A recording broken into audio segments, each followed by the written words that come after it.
still watching the marketplace. Now, the effects of COVID-19 continue to bite the tourism sector very hard as hotels and restaurant sector contracted by 10.7%. Now, this was captured under the latest GDP figures, which saw the economy expand by 3.1% in the first quarter of this year, the lowest since the same period in 2019. Construction, manufacturing, as well as information and communication sectors were the main drivers of growth for the first 3 months. Well, let's break this down a bit, because we're joined via Zoom by the president of the Ghana Hotels Association, Dr. Edward Akwa Nyameke Jr. And of course, we're so grateful, sir, that you joined us. First of all, your reaction to the latest figures, which indicates that your field of play contracted by 10.7% for the first quarter of this year. This could sound troubling to you. Well, Charles, good afternoon and good afternoon to your viewers and listeners. It doesn't come as a surprise to us, and indeed it's consistent with what we've been saying all this while, that the industry is yet to recover. It's picking up a bit, but nothing close to what we had in 2019 or before. So it would be too early to talk about recovery in the sector. I think the data has supported that position. But, you know, Doc, help us understand when you're trying to say that it's picked up a bit, but not as expected, because now we've seen restrictions ease. The president has given has lifted the lid on conferences and specific events. We've seen corporate conferences all over the place. So when you're saying that, you know, you're still not, you know, recouping, what exactly do you mean by that? Are you having shortfalls in your numbers in the hotel rooms? What exactly is the situation here? Yes, just let's put it in some perspective. The lifting of restrictions does not automatically translate into occupancy or businesses. And we should also be careful not to interpret a few hotels doing above average as representing the general picture of the industry. Yes, some hotels are doing very well. And yes, some hotels are positioning themselves in a way to take advantage of the patronage in the country. However, on the wider scale, looking at it at the general level across country, the occupancies is still very, very low, and the patronage of our businesses is still low.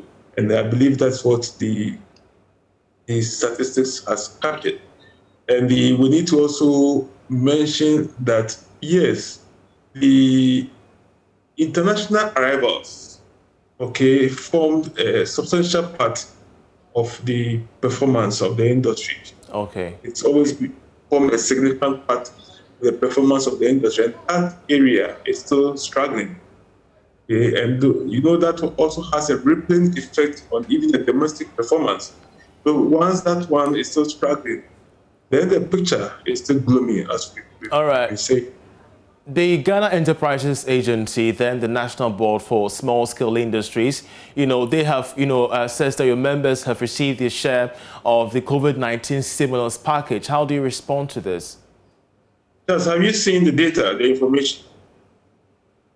Have you seen anything that suggests the number of hoteliers that received? You see, and I think that we need to be clear about some of this information. The industry is massive, it's huge. The tourism and hospitality industry is huge. The hotels form just a segment of it. So I don't know if you are talking about the tourism and hospitality in general or the hotels in particular. And again, when we talk about the tourism and hospitality, we have a lot of very small scale operators. Like the job operators, we have those who also do all kinds of export small businesses here and there. All right. That in no way represents the industry. When we talk about the hotels, I would love to see information from now Ghana Enterprises Agency as to the number of hotels that received that stimulus package and the quantum. But sitting from your perspective and from the data that you have as the president of the association, what can you tell us about the reception of the receipt, of these funds from the Ghana Enterprise Agency? What exactly do you have in terms of facts and figures to prove that?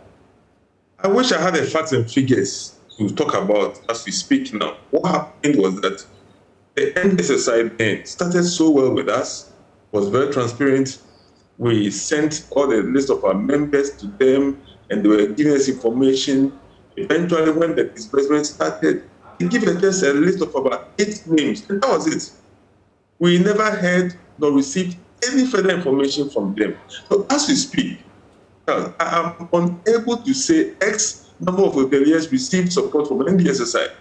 And you know the way we also treat monies. The hotels are also not ready to come up and say, I received this amount. So the best source of that information would have been NDSSI. And they are sitting on that information. What are they going to tell us? Which hotels received it and how much was received? Okay, so it's unfortunate. I should have had that information, like I say, where I'm sitting as the president of the association. But I don't. Because those who disburse the money, who are supposed to give us the figures, are not ready to give us those figures. But moving forward, back to the GDP figures, we're told by some economists that the 3.1% growth in the first quarter of this year is an indication that the economy has recovered strongly from COVID-19. Are you confident of a trickle-down effect on your industry? We are hoping so. We are hoping so, especially with the launch of the domestic tourism promotion. We are hoping that the measures that the tourism authority and then the ministry, and of course supported by the president of the land, are putting in, it will hinder some growth in the economy. And you see, people use disposable income for tourism. So once there's some extra income for citizens, then they want to venture some tourism. Otherwise, we'll have to be where we are. All right, Doc, in just a minute, I would want to take you back to one of your submissions where you stated clearly that some of your members, some hotels, are re-strategizing to take advantage of the reopening of the economy.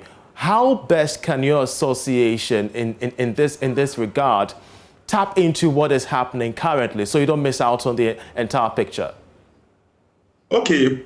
But now what is going on is that we are encouraging our members to get into some form of partnership with our colleagues in the industry. For instance, we have the tour operators, the car renters. These are bodies that we work with within the industry to promote packages to people to embark on tourism. And again, we have also embarked on managing the few resources that we have in terms of education and in terms of training to cut down costs in terms of cost management so that at least there's some profit margins in it.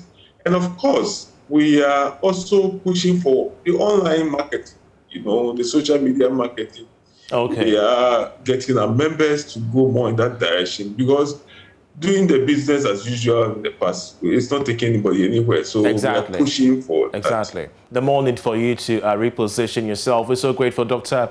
Edward Akanyamike Jr., the president of the Ghana Hotels Association, having a discussion with us on the impact of COVID. They're still feeling the pinch and they want government to intervene as a matter of urgency. That's how we end this edition of Marketplace. I'm Charles Aitebe.